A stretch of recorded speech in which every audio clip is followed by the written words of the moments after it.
Okay, I usually don't do videos like this, but it's a little bit out the way, but I grew up liking basketball. I grew up watching the sport. I fuck with basketball and shit like that. And growing up and seeing the changes that each and every generation made, I understand why people are saying that the NBA is failing, but I don't think it's the way that everybody thinks. I think it's because of two things: positionless basketball and optimal efficiency.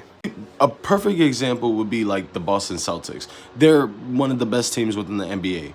But there's a reason why nobody gave a fuck that it's the finals. Yes, it's the Celtics. Nobody fucking likes the Celtics, besides Celtics fans, but that's neither here or there. They play the game optimally, focusing mainly on threes and outside shots. You rarely will see them trying to go for dunks because they don't give a fuck about the paint. And there are a lot of other teams in the NBA that follow that same exact suit, where threes basically are more valuable than twos, but realistically, threes are starting to get way less valuable than two. And positionless basketball has a lot to do with it because there's a lot of players who now see themselves as like guards. Even big men. There are more big men shooting threes than fucking Dirk Nowitzki back in 06 to 09. There are more small forwards who are trying to move like KD, even though that motherfucker's 7 feet. And don't get me started on Victor Wembanyama, because I fuck with Victor. My point that I'm making is, if y'all want the NBA to be so great as it was back then, you just need to have more people who are willing to sacrifice their stats. You need more people who are willing to get their hands dirty. You need more motherfuckers who are willing to go into the paint, drive,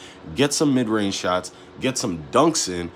We don't always need fucking threes. Melo's a great example of that, because all you see the motherfucker doing is doing some street moves. You're seeing him literally do moves that he used to do in Chino Hills, and most of them are street ball type moves. Most of them are and one type moves. We need excitement in the NBA. We do not need niggas throwing up threes as if they all Curry. We get it. You know how to shoot, but can you do something else?